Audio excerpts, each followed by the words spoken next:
Hello, everybody. This is Curtis with Campfire Tales Cryptids of America. And I want to thank you for joining us around the campfire tonight for the exciting conclusion of our Part 2 interview with Glenn. Before we get started, however, I want to remind you that if you like the content, hit the like button. Hit the bell if you want to be notified of new episodes. And be sure you like us and share us with your friends. Also, go ahead and check out our merchandise section. There may be something on there that you just thought you could live without, but now you can't. Alright? So, with no further ado, here we go listening to Glenn. Thanks a lot. Yep. And I started talking to family members and other people in the area because we'd only lived there about a year and a half by then. And I started talking to people about stories from Indian families and the Penrod family that lived up there for many, many years. And Grandma Penrod telling a story when she was a little girl about seeing a Bigfoot across from one of the lakes. She kept hearing like a mooing sound. She thought it was a cow, being a little girl. She's just going down to play by the lake, and she gets down by the edge and she still hears it. And she looks across the lake and there's this huge creature kind of like,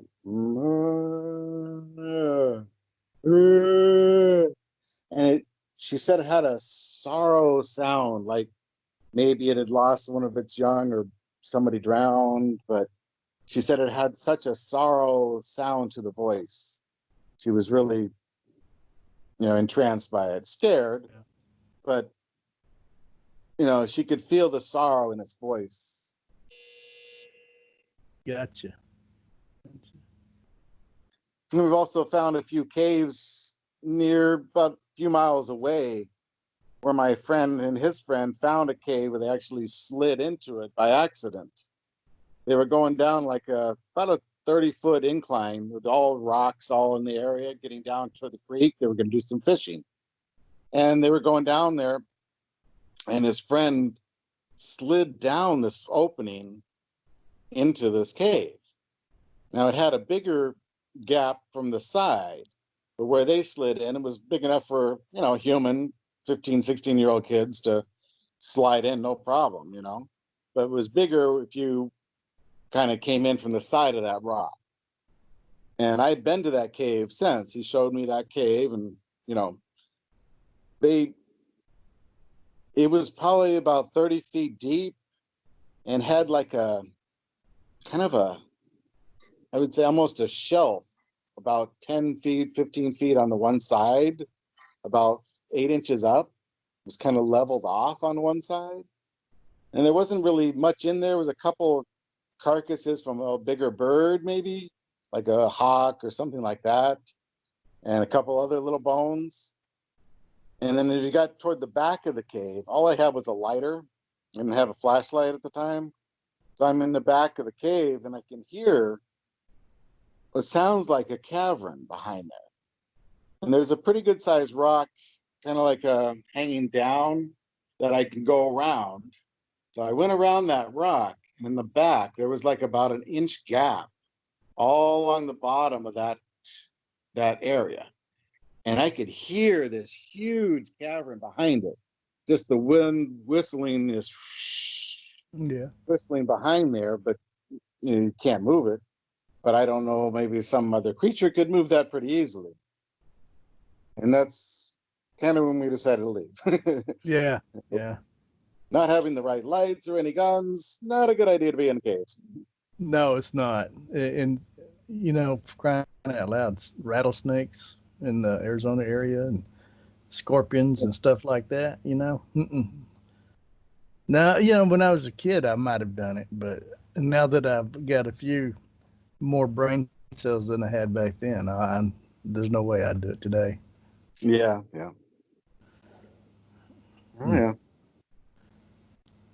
And those are the main stories. Like I say, I've had some experiences since then there, but not to that extent. Okay. Out here in Pennsylvania, I have a couple people that I go out with quite often, and we've had some activity in some of the mountain laurels. I don't know if you know what a mountain laurel is, but it's a bigger laurel bigger leaves. They're like always green year round. Okay. And for some reason, Bigfoot seemed to be attracted to them or hiding around them. Maybe it's for a food source or camouflage. I'm not sure. But there definitely seems to be a correlation in this area, anyway, of Pennsylvania with the mountain laurels. So this one particular day, I was going out to meet my brother camping, and I got there about a half an hour before he was going to be into the area, to the campsite, because we come from like an hour and a half apart to meet each other. So we were going out to this camp area, and I decided, oh, I'm going to look around for some other road or trail, And I had a Toyota RAV4, so I don't mind going off the road a little bit on that. Since then, I have a newer truck. But so I pulled off the road on this little dirt path I see, and this is kind of near the interstate. It's not, you can't get to it off of the interstate, but only these side roads. So I pulled down this little cul-de-sac, and it just looks like a big turnaround, like trucks maybe had turned around in there. That's about it. But there's this little trail that kind of goes off to the side, and I could kind of see. So I pulled my vehicle down there, and I went by a couple of trees that had been falling down, and somebody had cut up part of that one tree. You could see that like debris from a few years back. I pulled past this other tree, and to my left is the weirdest thing. It's like there's like 30 or 40 different sticks laying up against this tree and then weaved in side to side and all different angles. And this is there's a bigger tree that had like 4 huge branches, and one of the branches fell. Okay, so it's like three parts of the tree are still there. One of them is fallen down, and all these branches are up against the one side of this tree. And it's not like high off the ground. It's only like, a foot or two off the ground where the trees, the branches all are. Mm-hmm. But so I get out of my truck and I'm walking over there, and there's hair. There's like, it looks like fox hair or some type of animal hair, rabbit hair, like covering like a 10-foot circumference near where those branches and all that are, like just before it. And there's some big plops of poop, like one huge one. And it was like, say, a maple leaf is like about the size of my hand. Okay. Well, it was like big enough for like 5 maple leaves, and then another little spot next to that also. Wow. And it was kind of loose stool, and it was very interesting. But the hair is like this huge, like 10-foot area and I'm talking, thick covering of fur, hair everywhere, all around this whole branches around this big tree. So I took some pictures. I had gloves and I had bags. So I put some of the poop into this bag, brought it back, told my brother about this stuff, and he comes out there with me, and we're looking around, and he's like, that's not natural. There's nothing that would build that type of a structure. It's not like there wouldn't be any hunting right there. It's like you can see the interstate on the other, I would say, I mean, I play golf. It's less than 100 yards, I'd say, Okay. interstate. So you can hear the cars, going across the bridge that's nearby there. You hear them, thump, you hear the cars, which is also a good noise suppressant so that Bigfoot could walk around and not be heard. Right. Because of the sound of the cars. So I've done, some, I'd say, exploring in that whole region. My brother didn't want to go down with me. He's like, no, I don't want to go down, looking around today, He's Mm-hmm. a little more leery than I am. So I had a couple other friends, and we went down there and we explored for probably about 2 hours going down, and it's like a maze through these laurels. Very easy to get disoriented. So you have to kind of remember what tree is the tallest next to where you're coming in. And then you're going into these laurels. They're huge. They're like 20-foot tall, and, good solid branches on them. And we did a lot of triage looking around there. We're going to find minor, evidence, but nothing big. So I had 3 friends with me this day. So we decided to drive out of that area and go to another area and take a look around the waterfalls. So we did. We went over to where more public people can walk, or more walking trails. And we hiked down there for about an hour or so. When we got down to the bottom, we found one footprint. And I can show you print pictures of this stuff, the tree and all the hair and the scat that I found. But we found a footprint that was a smaller footprint, like a child size, but it was like, say, a size 7 kid's shoe maybe, but it was sunk down a good 1.5 inches. So, and us stomping next to that, couldn't even go in about a 1/2 inch. Wow. So whatever made that footprint a size 7 kids was heavier than we were. And this is last year, a year and a half ago, maybe. So, and I'm 192 pounds. It might have been 300 or 400 pounds if Right. that's guesstimation. So, what'd you do with the stuff you collected? I still have it. Really? Yes.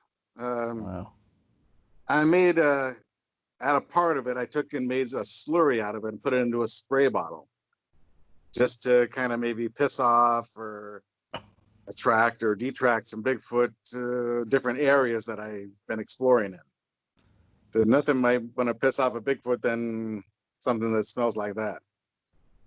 I don't know that I'd want to make one angry at me, I don't know.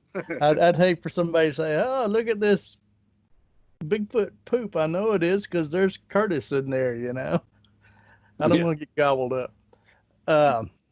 Okay. What So part of Pennsylvania is this that you're I talking live about? near Scranton, Okay. but these experiences mainly were up by the Hickory Run State Park area. All right. And then there's some other areas I won't go into, but there are some other areas that I've in thick laurels that we've found markings, I would call them. Yeah. Not real structures, but I call them markings. Gotcha. Like they've been there, but they might not be there now.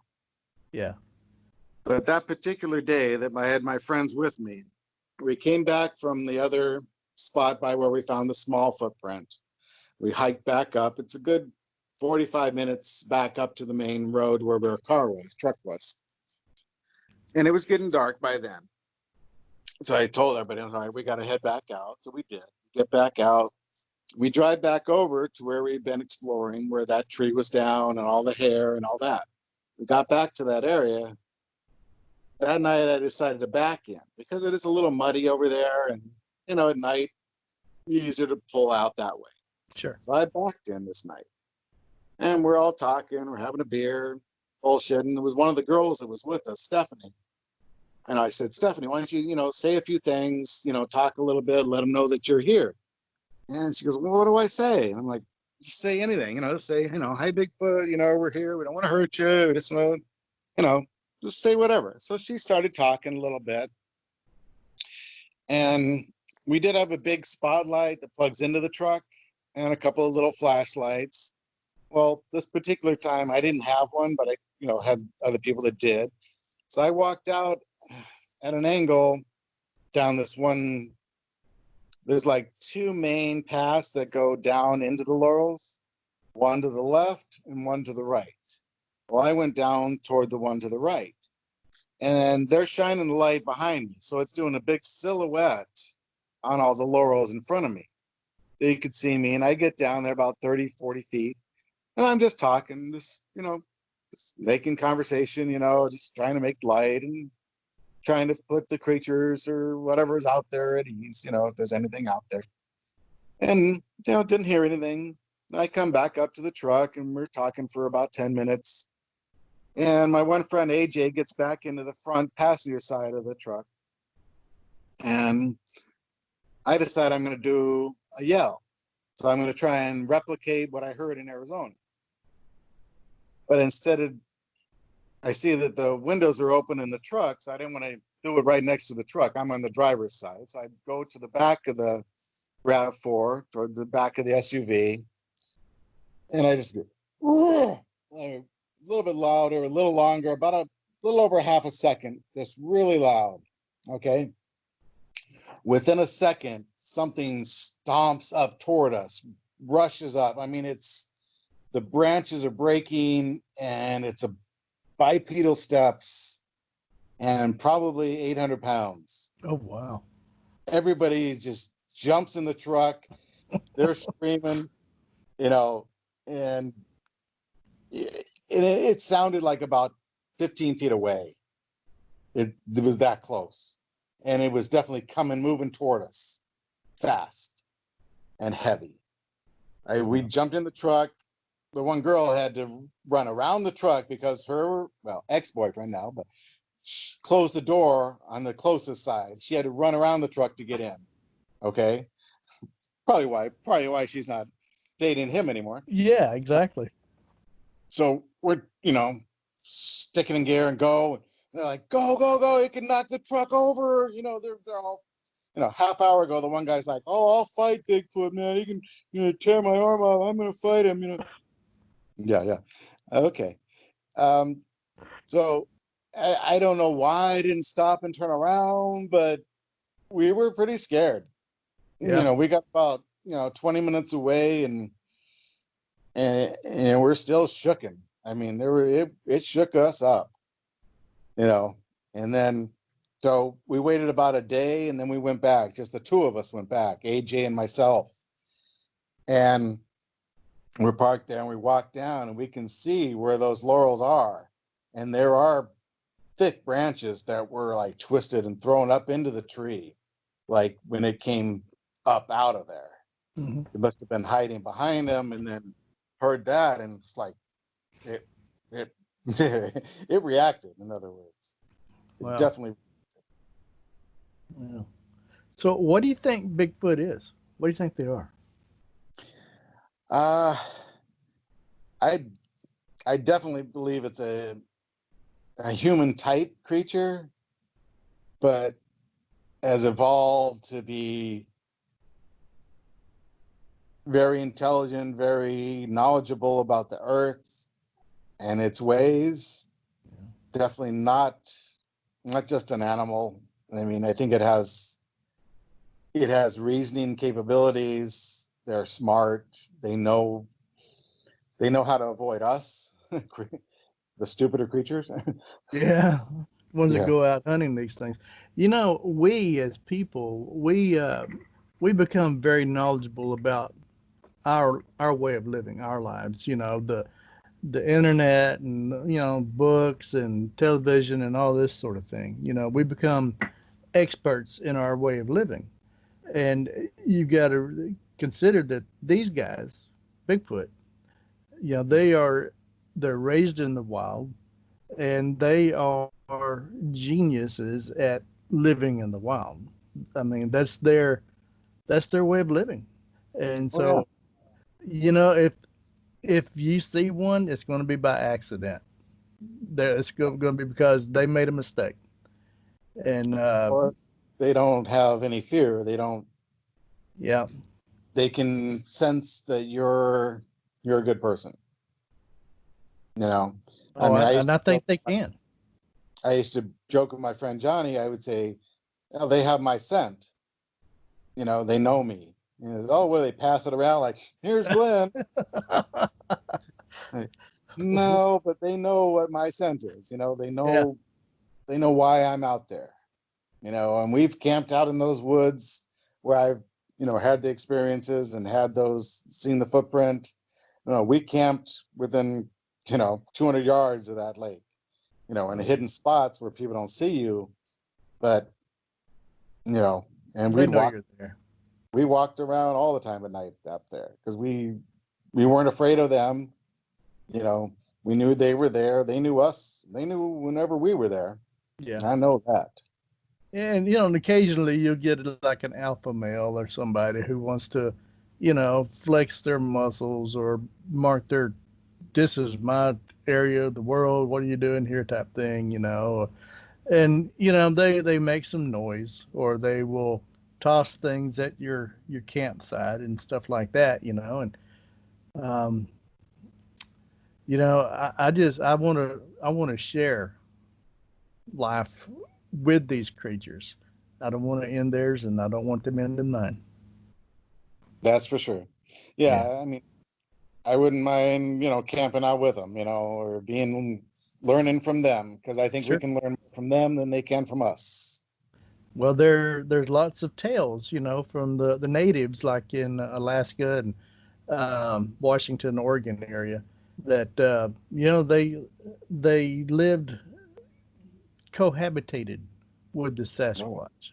Yeah, they would go to each other's camps and live there. And of course, then there was the one that supposedly was captured, a female, and I believe it was in Russia, and had offsprings, human offspring. Yeah. So I Yeah, don't know. I've read up on some of those where when the child would be born, that the mother Bigfoot would take it right down to the river and dip it in the water. And most of the babies wouldn't survive. But I think that's a way that Bigfoot does with their young so that they immediately start growing that hair to protect them and give them that hair. Yeah. And that does make a lot of sense that, if you're dipped in cold water when you're first born, your hair and your skin react differently. Huh. Could be. My parents didn't dip me in cold water. I can't grow whiskers, but anyhow. Man, I've enjoyed this. It's been great. You Good, have good. more? Well, that's pretty much the main parts of what I've done. Like I said, I still go out quite a bit. I have a new truck now, so I can get deeper into the woods and different areas. And I'm looking into some different state parks now that I've on the outskirts or different hunting areas that people go to, Yeah. but not during hunting season, of course. Okay. Well, your voice changed on me. You still there? I'm still Okay. Well, I don't know what's going on, but yeah, your voice is, yeah, it's different. Um, yeah, my wife and I, we retired about 4 years ago, sold everything, and we have a camper. And we travel all over the U.S., going to different state parks and national parks and stuff like that. And it's great. So, so next time we chat, I may not. I'm in Texas right now. So next time we chat, I may be back in Oregon or Alabama. Who knows? Well, keep in touch. If I'll reach out if I get some new evidence. Okay, sounds good, and I really appreciate it. All All right. right, all right. Thanks a God lot. bless. All right, bye bye.